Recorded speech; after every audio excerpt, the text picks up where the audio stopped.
ॐ स्थापकाय च धर्मस्य सर्वधर्मस्वरूपिणे अवतारवरिष्ठाय रामकृष्णाय ते नमः। वसुदेवसुतं देवं कंसचाणूरमर्दनं देवकी परमानन्दं कृष्णं वन्दे जगद्गुरुम्।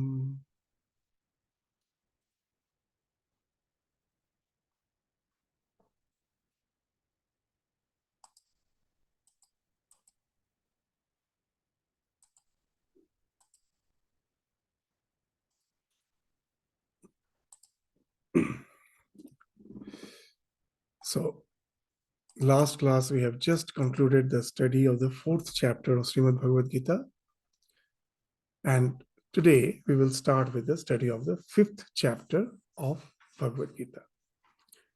Now, the fifth chapter is entitled as Sannyasa Yoga, the yoga of renunciation, and it starts with the question of Arjuna.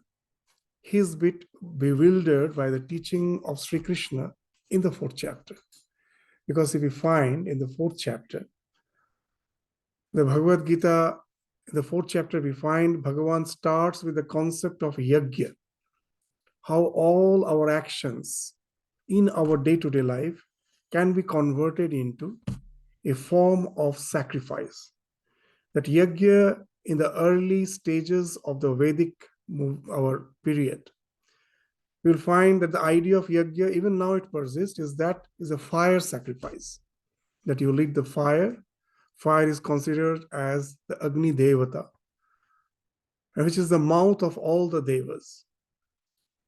Any oblation which I offer to the fire is carried to the various devas, the various concepts of divinities, and in return, they showered the blessings. So that was the initial concept.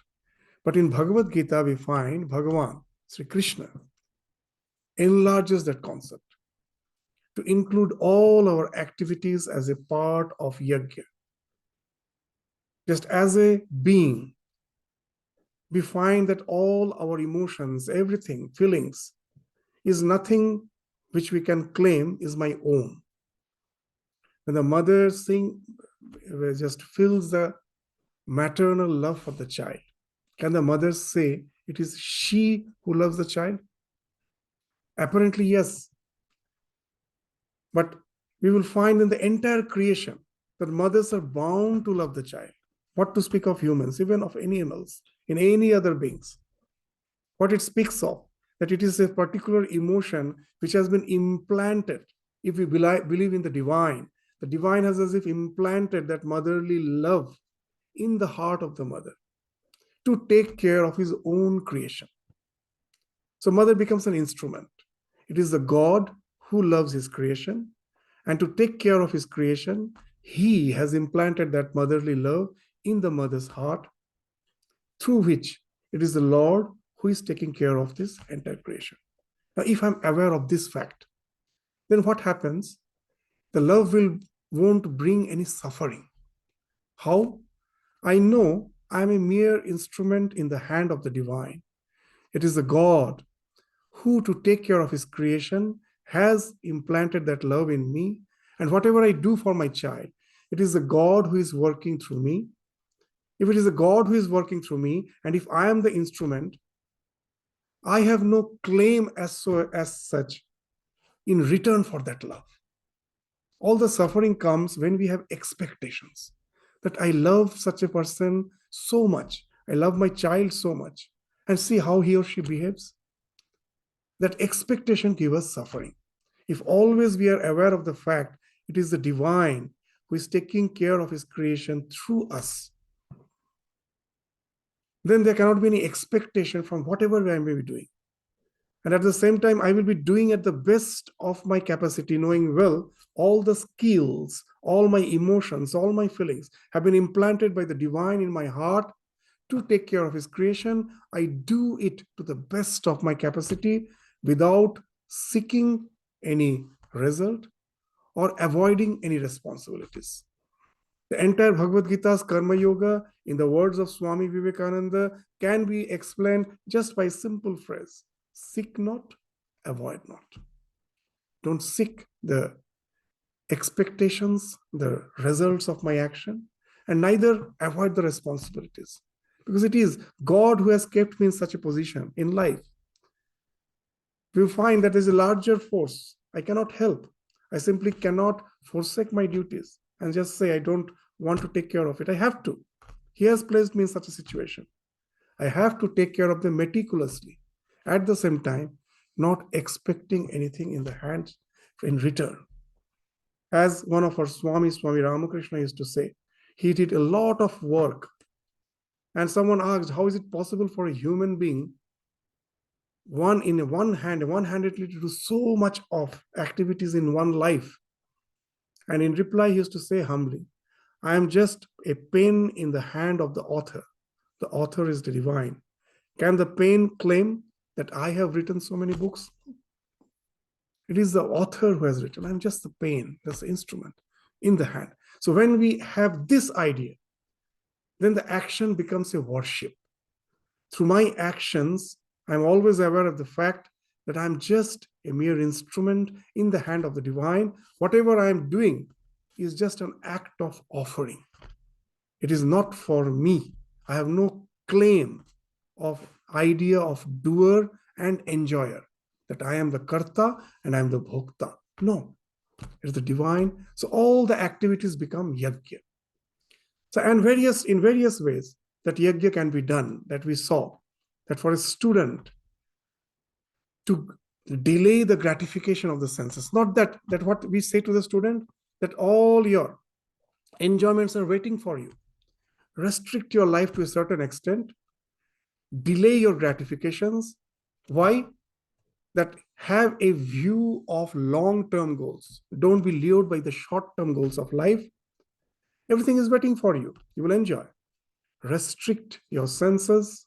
Focus in your endeavors for which your life will be integrated, and focus on that. And that becomes an yajna. What? You're offering the Indriya Samyama as a sacrifice for the time being, so that for a student, his tapas becomes his adhyana, his studies. That idea we found. It is one of the concepts of yajna. So as a student, I'm doing yajna through the control of the senses. As a householder, when I enter the house of a householder, we will find our scriptures are wonderful. They have spoken of 4 purusharthas: dharma, artha, kama, moksha. They're not saying that you go only for liberation. Artha, kama, earning wealth, enjoying the sensate pleasures of life is okay, as long as it is guided by dharma. With dharma, it is guided. You enter the householder's life. Yes, you have the license to enjoy, to acquire wealth, but it should be guided by the dharma. Don't do something which is not righteous. So as a student, I have developed that capacity to control myself so that I can channelize my energy in such a way that instead of it disintegrating me, it integrates me. At the same time, it integrates the society, my family, my neighbors, everywhere. So there, what's the yajna? There we find that you offer the oblations to the senses. What it means? That should I give a free license to the senses? No. That idea can be understood with an example, that what we do, this type of worship is not there in any other religion. So in our religion, what's there? That we will be offering certain things to the divine. That the first mango came in the market, we buy, I like it. Instead of just simply having it, first I offer to the divine. The moment I offer, after that when I have, you will find your greed has got converted into devotion now. So you like your mangoes. No one is saying you stop picking, but offer it to the divine, it becomes sanctified. Now you will find that instead of subjugating your senses, you're sublimating them. That each and every act becomes an offering to the divine. So that way, by sanctifying all the acts of life, you find that it's a very nice way of acquiring devotion, where you don't have to force yourself, stop yourself from all the enjoyments of life. That's why our festivals are so colorful. Everything is allowed, but associated with the divine, so that you will find through that for the socializing, even for socialization, through all our having food, socializing, we find somehow the divine is there in the background. You go to any of the Indian temples, that's the idea. It's a festive moment, but somehow with all our festivities, we know that God is a part of our life. He is with me, along with me. Whatever I'm doing it as an offering and having it as a sanctified, offered thing. And that way, the devotion starts growing. So in householder's life, the yajna is, yes, you offer. When as a student, I was subjugating myself, controlling myself to develop the faculty of channelizing my senses in a fruitful way, in a constructive way, that find expression is a householder. But a certain stage of life comes in the middle age, that whatever goal I had to acquire wealth, to acquire name and fame, position in life, the pleasures of life, I got everything. By following the dharma, I got everything. And then comes a big question. What after this? Now my senses will start, its strength will start dwindling. And I find that what nature has given me at certain point of time has started taking back everything. My intelligence, I will find, my mind is becoming dull, my senses are becoming weak. And then that frustration comes. After all, for what this life was? Nature gave me everything to take away everything. Then what's the meaning of life? What's the purpose of life? That's what we call that midlife crisis. A sense of meaninglessness comes. And then there's the fourth Purushartha, the moksha. That comes into picture. Now they say it is not just delaying the gratification. Know the very fact of your existence, that you're the self. Somehow you got entrapped in this body-mind complex. The self which is eternal, it is always proclaiming that there is no death for me and there is no unfulfillment for me. I'm always in bliss. That is getting reflected, echoed from the body-mind complex. And that creates a delusion. Just when you are shouting in front of the mountain and your name, you are shouting your name and the name is echoed back, you feel someone is calling you from the mountain. The same thing happens. The self is constantly saying, asserting, I am eternal. I am ever fulfilled. I am at bliss. That gets echoed from the body-mind complex with which it is associated. And now the self is deluded. It thinks the body-mind complex is saying, I am eternal. I am ever fulfilled. And now it tries to realize that through the body-mind complex, which is impossible. The body-mind complex is a flow.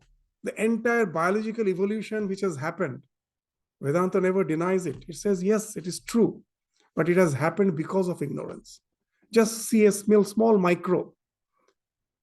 The conscious principle has got associated with that, and now the macro says, I am eternal. I am ever fulfilled. To realize that, what you will find, that in a petri dish, in the lab, if you're looking through the microscope, if you put some nutrient in the center of the petri dish, you will find all the microbes which are not visible. They are also having life. They start moving towards that nutrient. Raga, attachment. If I put, instead of some nutrient, if I put some toxin, it will move away. Dvesha, hatred. What happened? As now I feel I am this body-mind complex, and I have to realize the eternity through it. Anything that is going to damage it, I am repulsed from it. Anything which is going to nourish it, I am drawn towards it. So the moment the asmita, ego, comes into picture, I develop this raga, dvesha. And this is the cause of evolution. My fight with the nature, that something within me is saying, you eternal, but I find I'm not eternal, and I'm trying to realize that eternity through this body-mind complex, and this entire evolution has happened that way. And the culmination of the evolution is the human being. As a human, we have the faculty to realize, oh, it was delusion. Actually, I'm always free. My association with the body-mind complex made me feel that I have to realize that freedom, that eternity through the body-mind complex. But I'm already that. I leave that association, I'm already that. As a human being, we can realize that. When you pass through your life and come to a state where everything you can get through the world of senses has been attained, you have reached a state of saturation, a state, and then that meaninglessness develops. And then that new spiritual portal starts opening up. I'm already free. I'm already eternal.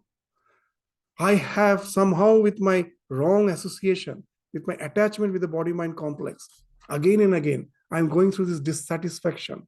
I get, nature gives me everything, again takes away everything. I cry, and that takes me to the process of transmigration, avidya, kama, karma, chakra. Because of ignorance, the desire arises, the desire leads to all this action, and it goes on, cycle after cycle, life after life. Enough of it. We find that there is a joy in going around the ferry wheel.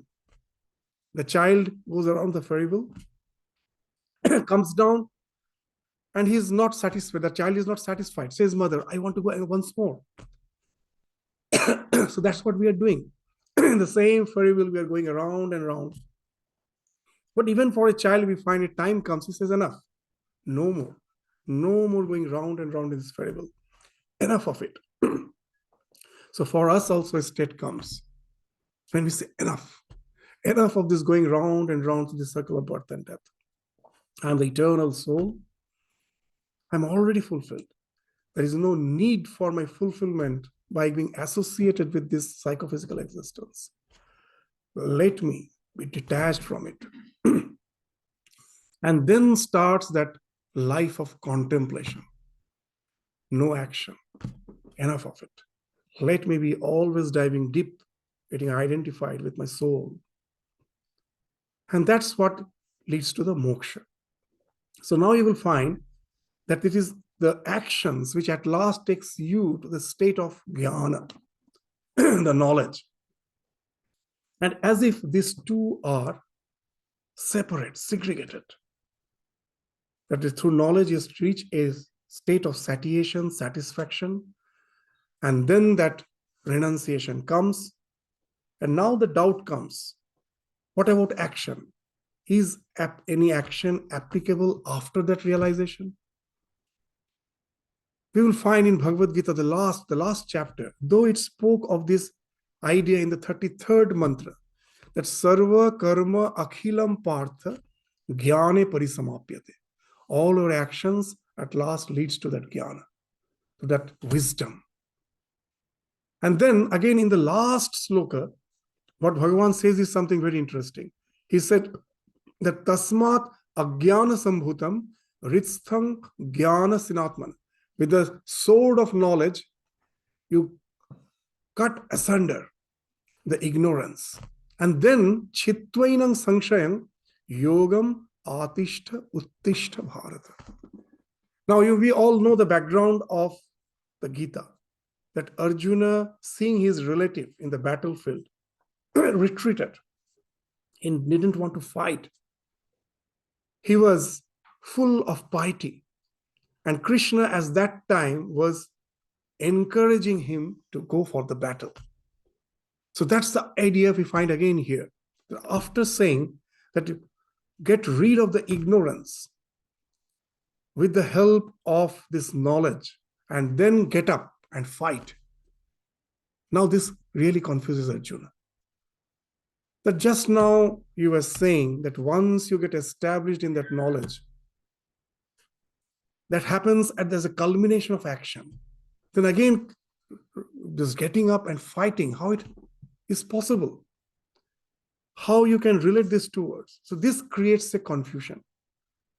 But actually, if we go through the teachings, there is no real confusion. It is a lack of our understanding. What Bhagavan is saying, there is no ambiguity there, but it is because of our lack of our understanding that type of confusion happens. As very nicely in the Kena Upanishad, Shankaracharya's commentary, we find a very nice thing he's saying, that when we listen to a teacher, that what are the reactions which are possible? Ekasmat Guru Srinvatam. After listening to the Guru, Kaschit, some of them, Yathavat Pratipadyate. Some can comprehend as it has been said. Kaschit Ayathavat Pratipadyate. Some will not understand it in the correct sense. Their understanding is not clear. We find everywhere it happens. As per the level of the intelligence, as per their focus, some understand it correctly, some won't understand it correctly. Kaschit Viparitam Pratipadyate. Will just comprehend in a total opposite manner. Just opposite. And some won't comprehend at all, nothing. Kaschit na pratipadyate iti. So in the Kena Upanishad, the second verse, in the second mantra of the Kena Upanishad, in the commentary, Shankaracharya is medicating. So that happens with all of us. It's not only with Arjuna. It happened with our entire nation. In India, in the name of spirituality, you will find that in spite of having these scriptures with very clear instructions, clear knowledge, what we find? We all thought jnana is something better than karma. And there is a tremendous inclination towards sannyasa. We all extol sannyasa. And these actions are something inferior. To renounce and lead a life of contemplation is something superior. That's why we go to a monk and say, oh, you are great. I am something small. But in the scriptures, we never find that's the idea. It's just two ways. As per our temperament, one may have taken the path of sannyasa, but in no way a householder is inferior to sannyasi if he is leading the life based on the idea of yajna. He's as good as a sannyasi. But somehow we had that idea, as we found that in the Bhagavad Gita, the 33rd sloka in the 4th chapter says, everything culminates in jnana. We are not aware of what Bhagavan has said in the last sloka. And for 1,000 years, we will find what has happened. That religion means renunciation. That to attain moksha is the only goal of life. And we somehow were not at all interested in action. What happened? We find mainly twofold. There are so many ill effects which resulted from that.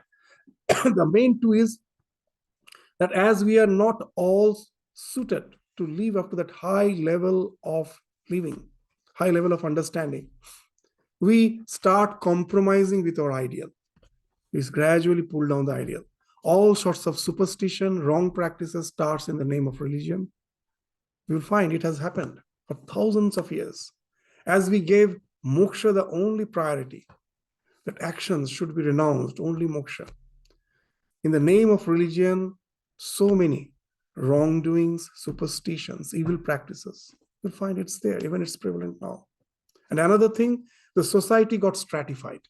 As karma has no value, you will find in the interior villages of India, it is just a living fossil. What the society was 1,000 years back, it is same as it is. Because karma is not, it is just to sustain our life somehow. There was no question of abhyudaya, trying to evolve, that there is a need for social upliftment, for the welfare of the entire society. That was not taken care of at all. So these happened because we never understood the Bhagavad Gita in its proper sense. And that happens to Arjuna here. And that's why the very first question starts with the question of Arjuna in the 5th chapter, because of this doubt that you spoke of karma, and then you spoke of jnana, and again at last you mentioned that the karma at last ripens into jnana, and after that where is the scope of karma? And you are asking me that after getting established in that knowledge, wake up and fight, get up and fight. Go into this horrible action of war. How it can be really synthesize these two ideas. I don't find any meaning out of it. And that's with which the fifth chapter starts. The first question, Arjuna Uvacha, Sannyasam Karmanam Krishna Punar Yogam Cha Sanshasi. Yat Sreyam Etayorekam Tanme Bruhi Sunishchitam. That first, that you have spoke of karma sannyasa, renouncing the actions in the second phase of the fourth chapter. He speaks of jnana from the 33rd till from the 34th till the 42nd verses. He's exclusively speaking of jnana, where there is no scope for action, as if. And then again you are speaking of yoga. Yoga speaks of karma yoga. Punar yogam cha sanshasi. You are praising sannyasa. Again you are praising karma yoga. So please, I am a bit deluded, confused. So among these two, which is superior? Say me definitively. Yat sreyam. Which is superior among these two? Yat sreyam. Etayor ekam. Among these two. Etayor ekam. Which is among these two, which is superior? Tanme bruhi sanishchitam. Speak to me definitely. So renunciation of action, you recommend, and again, its performance. So which of these two is a better one? Do tell me decisively. So now comes Sri Krishna's answer. So that answer speaks of this fifth chapter. To this question which has worried Arjuna, he will be answering that. And so first, the response to Arjuna's question is, in the second verse, what Bhagavan says. With this, the real fifth chapter starts. What he's saying? Now the definite answer he's giving. Sannyasa karma yogascha nishreyasa, this nishreyasa kara ubhau. Nishreyasa kara ubhau. Both of them lead to nishreyasa. Nishreyasa means nishchit rupena sreya. Definitely that takes you to the ultimate goal of life, the spiritual goal of life. There are two words, abhyudaya and nishreyasa. Abhyudaya speaks of our social upliftment, and nishreyasa speaks of liberation. So here he's speaking, both can take you to that liberation, to that ultimate good. So sannyasa karma yogascha nishreyasa kara ubhau tayostu karma sannyasat karma yogo vishishyate. But though both can take you to the liberation, as far as the liberation is concerned, both are as one is as good as the other.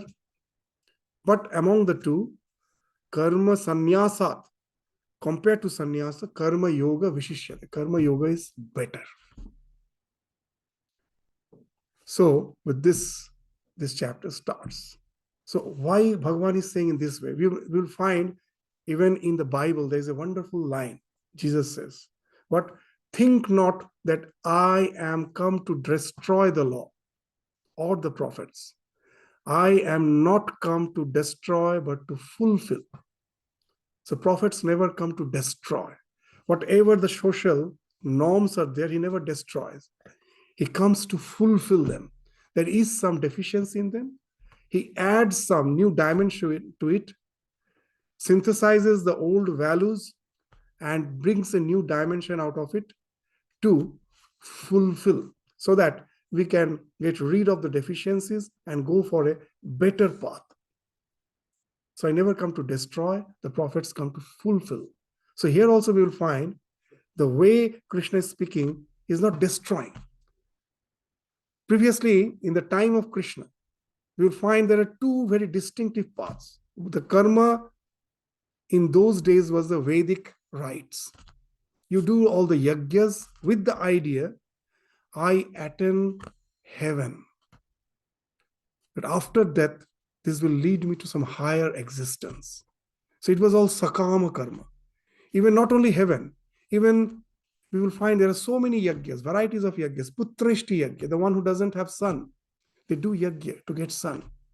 So even in this life, to get wealth, to get progeny, there are yajnas. And there are yajnas which takes you after this life to heaven. So this sakama karma. And those who got somehow disgusted with it came out of the society, went to the forest to lead the life of a renunciate with that idea that I am the self. So there was no in any way synthesis of karma and jnana. These two were totally segregated paths.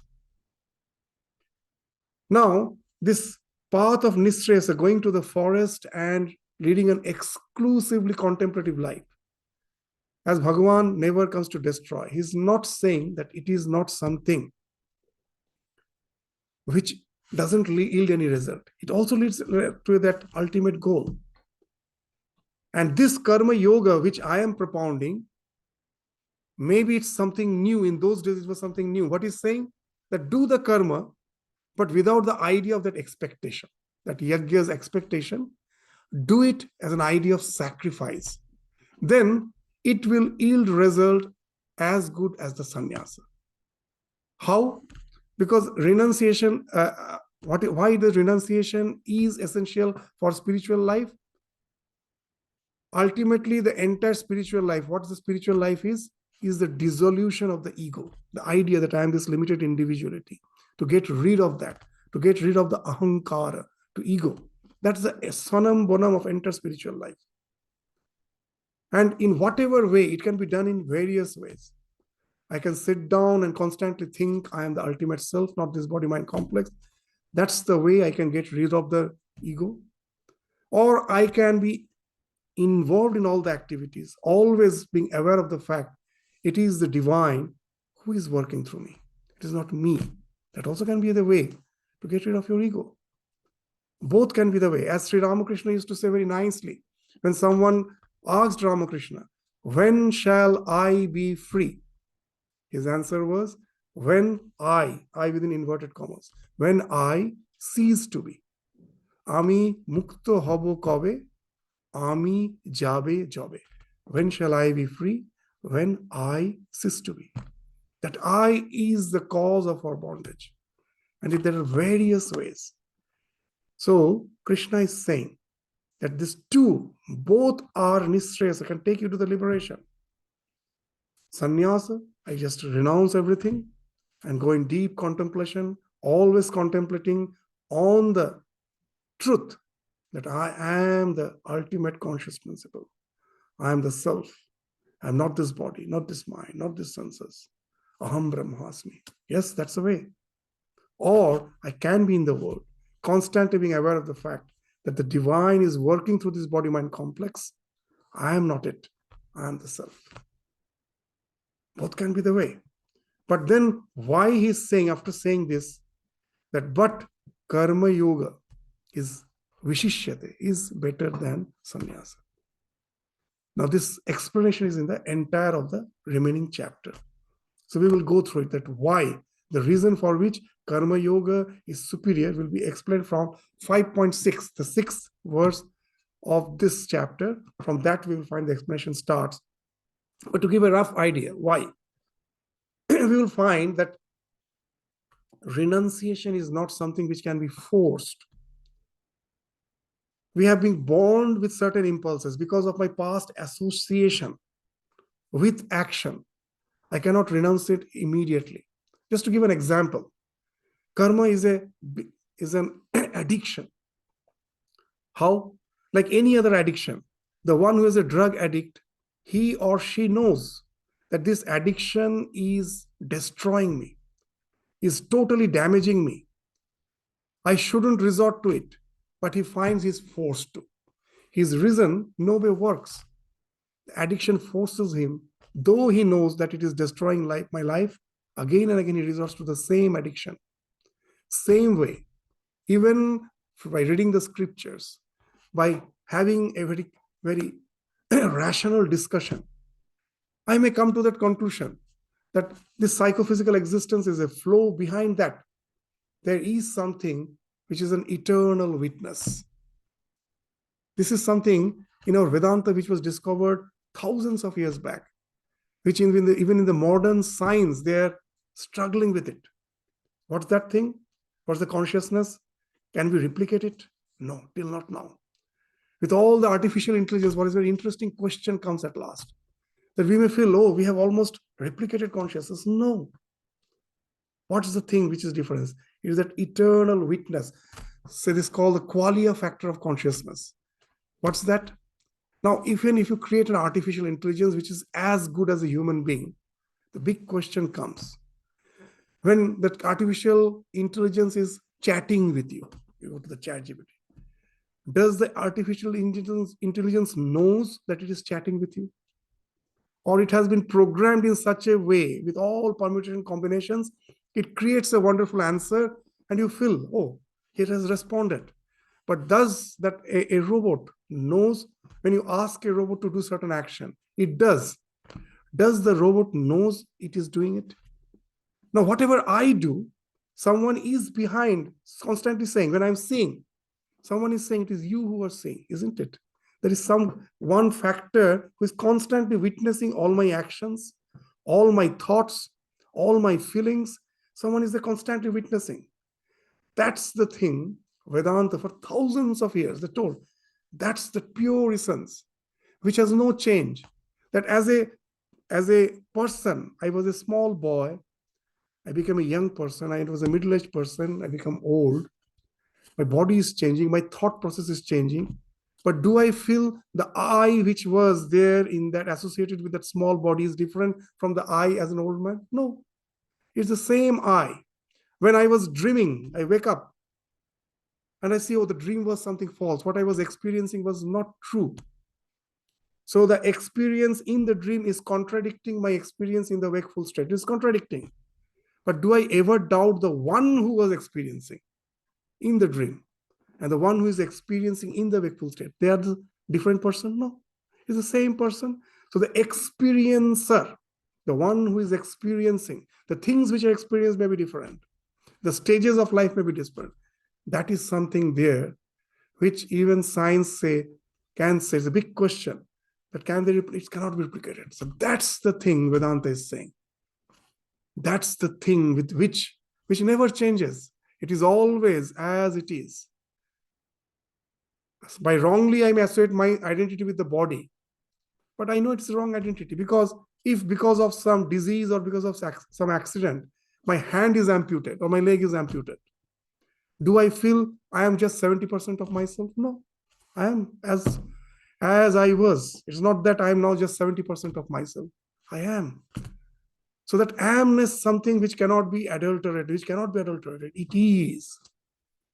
It is that eternal existence, ever witnessing behind all our actions.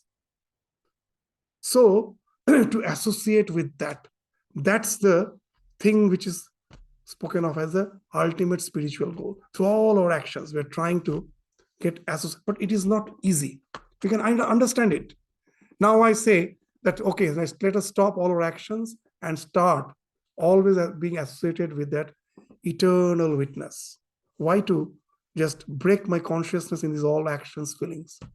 Can we do it? We know it's true. With all reasoning, we can understand it's true. For addictions, our association with our actions, feelings, this turbulence, for such a long, for lives together, has created a tremendous impulse. I cannot get rid of it immediately, even though I understand it rationally. So now, don't you feel it's an easier way? That let the actions go on. Let me try to be detached. It is something, and then what happens? Ultimately, the actions will fall off. How? Just when the fan is revolving, how do I stop the fan? I switch off the fan, nothing else. Does the fan stop immediately? No. Because of its past momentum, it will go on revolving for some time to stop at last, isn't it? So Karma Yoga speaks of switching off. That behind all the action, you have the idea of karta, that I am the doer, I am the enjoyer. You switch off that. You are not the karta, you are not the bhokta. There is some divine force which is working through all those things. You are just an instrument.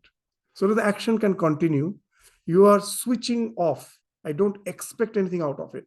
The desire is the power behind our action. As we saw, the raga and dvesha. To sustain my body, I am attached to a certain thing. Again, I am avoiding certain things that may destroy the things which may destroy it. That creates the raga dvesha. So those factors fall off. Let the action continue. I am not that limited ego. I am the larger self. My association with that makes me get rid of the desires, and I try to regulate my life. The actions goes on because of its past impulse, but the desires behind it, that I try to get rid of. And that's a very natural process without forcing yourself to forceful renunciation. And that can take you to the same goal through the process of karma. So now, this second process, that both are true. If I'm a strong-willed person, I can really stop all my actions, feelings, and get attached to myself. Once I say Aham Brahmasmi and get attached, well and good, that path is for you. But if we are sincere to ourselves, most of us will feel that I cannot do that. It will be hypocrisy to say that, yes, I renounce. You will find that you have created a mess of your life. You are posing something which you are not. That way, that path becomes very difficult.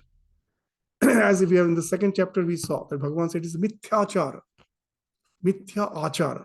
You are attempting to do something which is never going to materialize, to be fulfilled. So achara becomes mithya. It becomes a type of hypocrisy.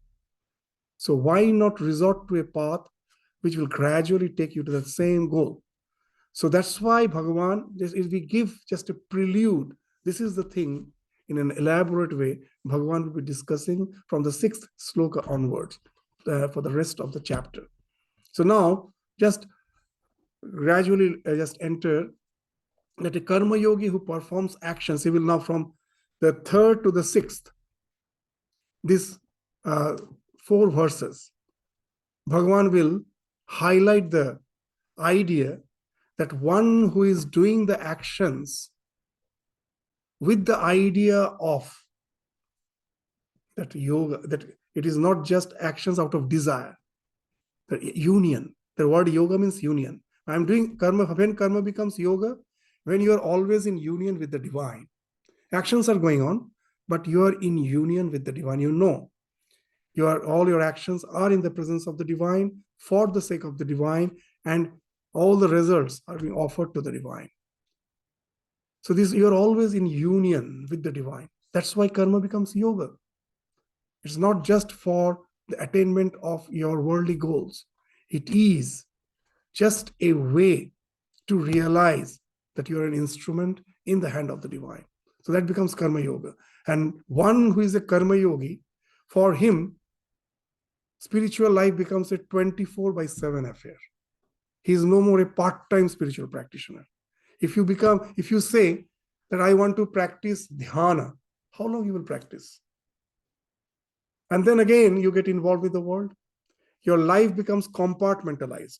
Okay, in the morning I wake up, I take my bath, I have my shower, I have a special set of dress, I wear that, go to a particular corner of my house, which I call my shrine, and I sit for meditation. I feel uplifted. I offer flowers, incense, meditate. I'm in association with the divine. Whatever I'm offering, I feel I'm offering to the divine. And then I come back from that room, change my dress, get dressed for my office. And now I feel the world is waiting for me. So there is a clear-cut compartment between spiritual and secular. That this is spiritual, that's why Ramakrishna jokingly used to say, Amader dharma jalojog porjanta. Our religion is still breakfast.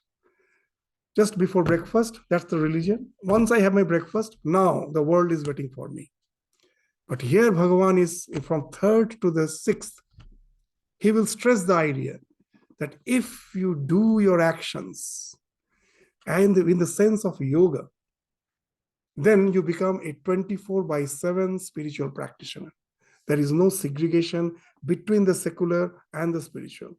Everything becomes spiritual. Nothing is secular. Everything becomes spiritual. So that's the idea which has been spoken of in the 3rd sloka. What is the 3rd sloka? Geya sanitya sannyasi yo na dveshti na kangshati nirdvando hi mahabaho sukham bandhat pramuchyate. So gheya sa nitya sannyasi. This is the term. So what's the meaning of nitya sannyasi? Karmanusthana kalepi sannyasi. Though he is involved in the action, still he is sannyasi. As we tell in a Bengali, there is a very nice way of saying it. That even other language you can understand. It's very simple words. Sadhu sajbe. Sadhu hobe. Sadhu sajbe na. साधु होना है, साधु सजना नहीं, मतलब ढोंग नहीं, साधु का acting नहीं करना है, साधु सजना नहीं, साधु होना है. और संसारी साजबे, संसारी होबे ना, संसारी सजना है, मतलब you have to act as if you are a householder, never become a householder. साधु होबे, साधु साजबे ना, गृही साजबे, गृही होबे ना. But we do just the opposite. We always tend to be a holy person. We are not holy person. And we are extremely involved in the world. We cannot just pretend to be. It happens opposite. Why? Because we don't have the idea of yoga. That even when I'm going to the work field, whatever actions I'm doing, if it becomes as an act of offering to the divine, whatever I'm doing is an act of offering to the divine. In my workplace, everywhere, then spirituality doesn't become a part-time job. It becomes a 24/7 affair. But example which we give again and again, when Goodwin, he was the shorthand writer in the days of Swami Vivekananda. Swami Vivekananda, in those days, he was an inspired person. Now we have 9 volumes of his complete works, his lectures, his wonderful oratorical, this power, the power of oratory. Now, it was not prepared lecture. This was not prepared lecture. Whatever used to come out of inspiration, he will speak. And now, his devotees started just realizing that they all will be lost. As it is not, they don't have any transcription, we don't have any notes. It will be lost. And in those days, there was no tape recorder, nothing. To record the voice, there was no device. The only way was shorthand writing. So some shorthand writer was appointed. His name was Goodwin. He was appointed to take the shorthand notes of Swami Vivekananda's lectures. Now, he was just a professional person. He came to take the shorthand notes of Swamiji's lectures. And in the process, while hearing, he became an ardent devotee. Because the words were something that was mesmerizing, that transforms life. In the process of taking shorthand, he became an ardent devotee. So when Swami Vivekananda returned to India, Goodwin also came with him. And he used to serve Swamiji meticulously. When Swamiji was sick, all his personal services he used to do. All the devotees were amazed, others were amazed. How come a person has left his hearth and home? He was in England, in London. From there, he came to India, serving Swamiji in this hot climate, in this tropical climate, staying in this this climatic condition which is not at all suitable for him. Has dedicated his life. So they were all very much impressed. But one of the Western disciples, who also at that time was with Swamiji, he discovered that Goodwin actually gets some remuneration from Swami Vivekananda, some money, some monthly allowance. And as you know, the human mind, immediately she started spreading that news, that after all, he is just a worker. He is not a devotee. He is paid for what he does. And it became a gossip. And these words at last came to Goodwin. Goodwin heard it, that such gossip is going on. And his reaction was wonderful. He told, yes, it's true that I do take some allowance from Swamiji. He gives me some allowance. Why? So I have not, I have left my mother, my only relative who is dependent on me, my mother. When I came to India, I left her in England. She is there and I'm here. Swamiji knows that. And for her sustenance, he do give me some money so that I can send it to her. I do accept some money. But let no one think my service is because of money. I really love Swami Vivekananda. I am totally devoted to him. Whatever I do is just an outpour of my heart. So this is Karma Yoga. That as sometimes we may feel that I'm a salaried person. How can I think I'm serving? Well, the same idea. I have a family. I have to sustain myself. I have to sustain my family. For that, I do take salary. But let it not be equated with the work. The work I do is is a passion from the bottom of my heart to serve the humanity. Whatever I do my work, it in some way or other is serving the humanity, is serving the entire creation. I do it as an opportunity, as a privilege. There are so many who are as skilled as me, but most probably they didn't get that opportunity. I got it. Why not take this opportunity as a service? Whatever I get is not just like with a mercenary attitude that I do this work, for that I am paid this much. No, not that. Your attitude is, yes, the salary is there, but it can in no way equated with my work. My work is priceless. It comes from the bottom of my heart as a service to the humanity, to whatever I'm doing. Then it becomes a worship. The same thing, just you change your attitude. The moment you change your attitude, immediately your self-respect develops. You start feeling respect for yourself. There's no need for the world to respect you. You start respecting yourself. Your own self-image, there's an enhancement in that. And then it becomes a worship. You're doing it with a sense of sacrifice. So that's the one who can do that. The one who has changed his attitude. There's attitudinal correction. And then he can do the actions with that sense, doing for the larger good, not just for me. Then he is a sannyasi. He's constant. Why? Sannyasa means samyak rupe nyasa, that one who has renounced totally. So the renunciation is something which is in your mind, that nothing for me, everything for the larger good. Sat samyak rupe nyasa is sannyasa. So it can be done through karma also. And one who can do, therefore him there is no segregation. All his actions becomes a part of the divine. In the morning, when I am offering something to the divine before the breakfast, I have an idea that I'm offering something. It is not for me. I'm offering to the divine. The same idea is carried outside your temple. In India, we find that so much of corruption sometimes. But so-called the people who are religious, the same people in the workforce are highly corrupt.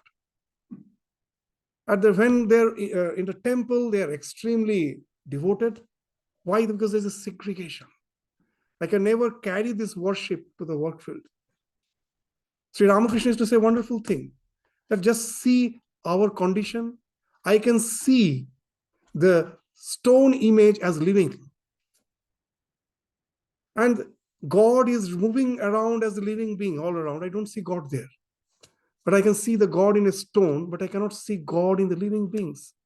This bifurcation has happened because of this segregation, that my spiritual life is something exclusive from my work. So now why he's saying that the one who is doing karma is a nitya sannyasi? If you can change your attitude, then you need not have to think of just exclusively sit for meditation to be spiritual. That is not bad. That is also needed. Of course, I have some time for my exclusive spiritual practice, but let it not end there. Let it help me to charge my battery. That's just like charging yourself. When I think that I am the self and contemplating, and this idea finds expression through my work, then what is happening? You're discharging what you have charged when you are meditating. Otherwise, for what this practice is, it finds no that expression in your life. That we adore Ramakrishna not because he used to have wonderful visions. I do not have. He had wonderful visions. That really creates some sense of awe. So much every day in his life, he's having visions, wonderful visions, going to Samadhi. But Ramakrishna is adored not for that. He comes down and relates to us, constantly thinking of our welfare. that how, as a human being, we can really be uplifted. It is that thing. Because Swami Vivekananda, when he was asked that what has drawn you to Ramakrishna, you'll find a wonderful answer. He was LOVE personified, nothing else. Love personified. So unless your realization finds expression through your life, what's the use of that realization? That is something which has to do with your life. Why should I adore it? You have some visions, what it is going to do with my life. Why should I should be respecting you? No. That realization, is it transforming into, channelizing into certain action which finds expression in such a way that which benefits all? Then only I will adore. So that's the idea of Nitya Sannyasi. That here, by saying that the Karma Yoga is a Nitya Sannyasi, is not denouncing the Sannyasa. That's good.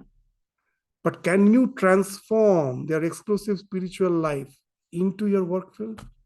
If you cannot do that, then you are not a Nitya Sannyasi. Spirituality just becomes a part-time affair, and there cannot be a part-time spirituality. If you have to be spiritual, it has to be 24 hours. As Ramakrishna used to say, Swami Vivekananda. Swami Vivekananda used to test Ramakrishna in various ways. Various ways he will test him. And Ramakrishna was always happy that Narayan is testing. He used to say a very interesting thing, Sadhu ke dine dekhbi, rate dekhbi, tobe sadhu bole janbi. That one cannot be holy person in the daytime and a worldly person in the night time. If he is a holy person, he has to be holy person throughout. So spirituality has to be a 24/7 affair. It cannot be a part-time affair. And the one who is a Nitya Sannyasi, he alone is the who is a Nitya Sannyasi, who alone can transform his action to worship. For us at present, work and worship, they're two separate entities. For a Nitya Sannyasi, work becomes worship, work as worship, work becomes a worship. The one who can do that, he is the Nitya Sannyasi. That's the idea. Geyasa Nitya Sannyasi, yona dveshti na kankshati. He is immersed in action, but he has gone beyond the idea of likes and dislikes. Na dveshti, na kankshati. He is neither hating, dvesha, kankshati, neither he is desiring. Nirdvandva. He has gone beyond the dvanda, the idea of pleasant and unpleasant. That's the dvanda. If I'm having the idea of pleasant and unpleasant, then only I will be attracted towards the pleasant. I will be hating the unpleasant. So this dvanda, from this dvanda, this raga dvesha comes. So he has become nirdvanda. He has gone beyond that. Mahabha, sukhang bandhat pramuchyate. He alone is a sukhi. Is an eternal peace with himself. And he has gone beyond all the bondage. So that's the idea. This is the words of this Swami Vivekananda Ramakrishna is powerful. He used to say, don't seek God, see him. So we close our eyes to see God. We are seeking God. We want to see him, seeking. So Swamiji is saying, don't seek God. You open your eyes, see him. He's in all beings. He's here and now and here. So I found that one Sardarji, very interesting. He was a very jovial person. Whenever he will write his name, and after his name, he will write, God is nowhere. God is nowhere. And we will say, why you write? Don't you believe in God? Well, no, it's the way you read it. What do you mean? But see, if you give space after no, then it becomes God is nowhere. But if you give the space after W, it becomes God is now here. Okay. So where you give the space. So he never used to give the space. He will, without space, he will write God is nowhere. Or then you can where you give the space, the same sentence becomes God is now here. I won't have to close my eyes or die to have the vision of God after this, my post-mortem existence. No. Here, now. That's why in Upanishad, the word iha comes again and again. Ihaiva, here and now. But after death, what happens, I don't know. If I have to enjoy the bliss of heaven, I have to enjoy it here. How is it possible? By going beyond the Dandva. How? That all the problems will stop? No. The life will be as it is. Suffering is not because of the events which is happening in my life. Never. How I react to it. How I react to that, all the events of life, circumstances of life. That creates suffering. So if I know the art of how to react, suffering ceases. And that's the thing which has been spoken of, need tvanda. You know you are just an instrument in the hand of the divine. Divine is working through you. The question of expectation doesn't come. Question of avoidance doesn't come. And when I find a challenging situation, I say, oh, I take sannyas and go back. Actually, that is also a type of akanksha, this desire. What's the desire? In the name of renunciation, I am seeking comfort zone. I am seeking security zone, nothing else. Most of the time you will find, I think, oh, I have developed sannyasa. This action is so challenging. I leave job. I have renounced. I don't have any attachment for it. But if you really try to dive deep, you will find you are just seeking comfort zone. You are just seeking security zone, nothing else. So I don't avoid, neither I seek. I just always have the idea that the divine has placed me in this situation of life. He knows well for a bigger picture, that which I am also not aware. This entire world is his. He has a much bigger vision of what he's going to do with it. And I am also just one of the role which player among the various role players. And God is the one who is playing the certain role through me. I do it perfectly. I'm doing it perfectly.